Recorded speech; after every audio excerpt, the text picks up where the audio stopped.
Tidak ada yang sanggup mengganggu Emirat Islamiyah Taliban sekarang, nggak ada. Di Kuwait berambil oleh negara hebat aja, mereka yang keok semua. Dan Emirat Islamiyah Taliban juga sudah bersumpah demi Allah, bila kami sudah selesai menata, kami akan siapkan pasukan untuk membebaskan Masjidil Aqsa. Dan saya sangat yakin dengan Emirat Islamiyah Taliban, karena mereka bukan jago ngomong, tapi mereka adalah petarung real yang telah mengalahkan dua negara superpower. Allahu Akbar. Dan Nabi menyebutkan ciri-ciri yang akan menjadi pasukan Imam Mahdi itu.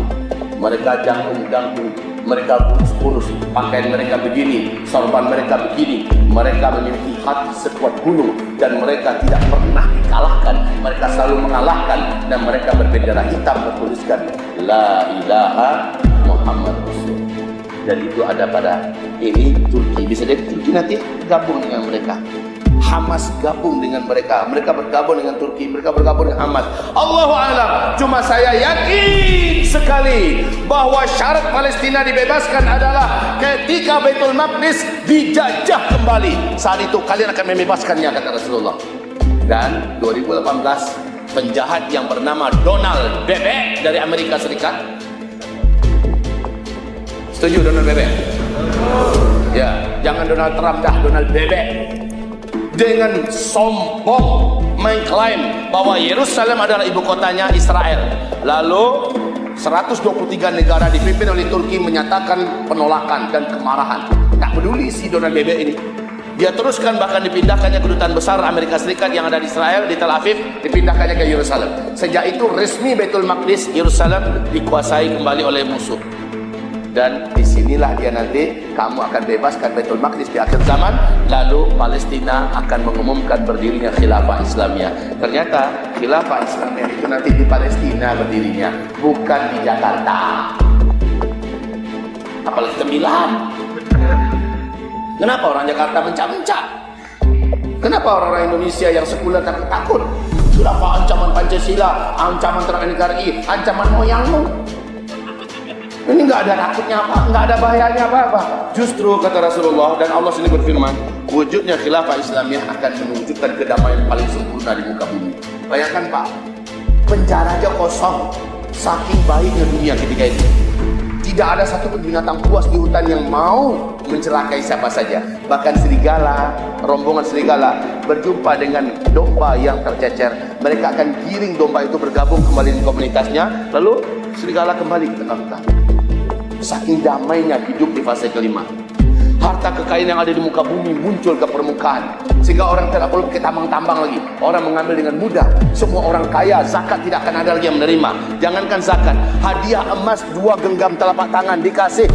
Orang beriman mengasih kepada tetangganya. Semua tetangga menolak, dan tetangga berkata, aku telah banyak memiliki di rumahku dan aku tidak membutuhkannya. Engkau adalah tetanggaku yang soleh dan beriman. Itu semua terjadi pada fase kelima. Lalu apa ditakutkan dari fase kelima ini? Tidak ada. Jadi kaum muslimin, ayo. Sekarang berapa lama sih dari start ke finish? Berapa lama dari start ke finish? Ini yang perlu kita ketahui. Bismillah. Kaum muslimin, start, finish. Hanya saja hadis yang menceritakan ini bukanlah hadis yang sahih, tetapi dia masuk dalam hadis ahad. Menurut para ulama ahli hadis ahad ada adabnya kalau mendengarkan hadis ahad. Adab yang pertama, hadis ahad tidak boleh dijadikan sebagai pijakan keyakinan, akidah. Yang kedua, hadis ahad tidak bisa dijadikan sebagai dalil untuk urusan usuluddin. Yang ketiga, hadis ahad ketika bertentangan dengan hadis yang lebih kuat di atasnya langsung diabaikan. Keempat, hadis ahad ketika dia bertentangan dengan hadis yang keempat, hadis ahad ketika disampaikan kepada publik wajib sampaikan status hadis itu. Saudara, ini hadisnya hadis ahad ya, apalagi hadisnya hadis dhaif ya, apalagi ini hadisnya hadis dhaif, wajib sampaikan ini hadis yang dhaif ya, seperti yang saya lakukan sekarang. Yang kelima, hadis dhaif bisa dipakai dalam urusan fadhailul a'mal, urusan fadhail a'mal, motivasi amal. Makanya Jamaah Tabligh, kenal nggak dengan Jamaah Tabligh? Jamaah Tabligh itu punya buku fadhail amal, buku pegangan. Di dalamnya ada hadis sahih, ada hadis hasan, ada hadis dhaif.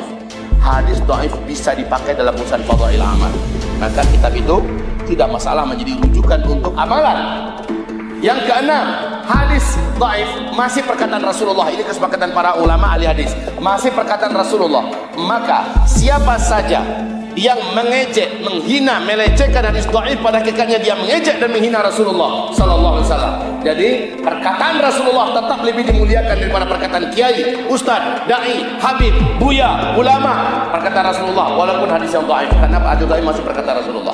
Adab yang ketujuh, hadis dhaif kalau berbicara tentang akhir zaman cukup dijadikan sebagai pengetahuan dan ilmu saja tanpa dijadikan sebagai keyakinan. Paham? Oke. Dan terakhir, hadis dhaif kalau didukung oleh hadis dhaif yang sangat banyak jalurnya, riwayatnya, maka hadis dhaif itu naik satu tingkat ke atas menjadi hasan li ghairi. Nah, sekarang saya sampaikan. Nabi berkata, sejak saya diutus sampai berakhir umat ini, ya, di fase kelima, kalian akan menjalani hidup seperti umur Yahudi, umur umat Yahudi di bumi ini, yaitu dari Nabi Musa ke Nabi Isa, dipotong dengan umur umat Nasrani, yaitu dari Nabi Isa ke Nabi Muhammad. Umur umat Yahudi adalah 2000 tahun. Umur umat Nasrani hanya 600 tahun. 2000 kurang 600 berapa? 1400. Ini dari Abu Daud.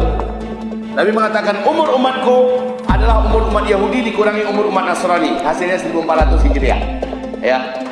Ustaz, kalau 1400 Hijriah, kita sekarang sudah 1442 Hijriah, Ustaz. Berarti hadis ini kebablasan. Belum. Sebab apa? Ada lagi kelompok hadis yang lain, dan ini hasan li ghairi dari Abu Daud. Nabi berkata, umur umatku di muka bumi ini sejak beliau diutus oleh Allah sebagai Nabi dan Rasul sampai umatnya serentak Allah wafatkan di muka bumi dengan peristiwa terjadinya tanda besar kiamat yang ketujuh. Umur umatku di muka bumi ini di sisi Allah sebenarnya hanya 1 hari saja, tapi Allah menambahkan untuk umatku setengah hari lagi. Semoga umatku tidak menjadi lemah karena Allah menambahkan mereka setengah hari lagi. Pertanyaan saya, wahai ayah bunda, bapak ibu, saudara, 1 hari di sisi Allah berapa lama kita menghitung di dunia? 1000 tahun, betul. Surat As-Sajdah ayat 5. Coba lihat. Surat As-Sajdah ayat 5. Yudabbirul amra minas samai ilal ardi thumma ya'ruju ilaihi fi yaumin kana miqdaruhu alfasanah mimma ta'udun. 1 hari di sisi Allah kalian menghitungnya di dunia 1000 tahun. Nah, kata Rasulullah tadi apa? Umur umatku di sisi Allah hanya 1 hari tambah setengah hari. Berarti berapa? Ada 2 hadis. Pertama 1400, yang kedua 1500. Nah, sekarang ini adalah domainnya para ulama ahli hadis. Apa kata para ulama ahli hadis? Ada 2 kelompok hadis. Maka jumhur ulama ahli hadis mengatakan antara start ke finish umur umat ini adalah antara 1400 ke 1500. Di antara ini habislah umat Islam di muka bumi. Kalau begitu Pak Daki itu lamu leto, lamu atau sebentar lagi, sebentar lagi atau masih lama? Syekh Ibn Rajab Al-Hambali mengeluarkan redaksi bahasa yang paling bijaksana. Apa kata beliau? Umur umat Nabi Muhammad ini dari sejak start ke finish loh ya, lebih dari 1400 Hijriah, tapi takkan lewat dari 1500 Hijriah. Takkan lewat dari 1500 Hijriah. Bayangkan itu. Berapa lama lagi cuma tersisa di depan kita? Sebentar lagi.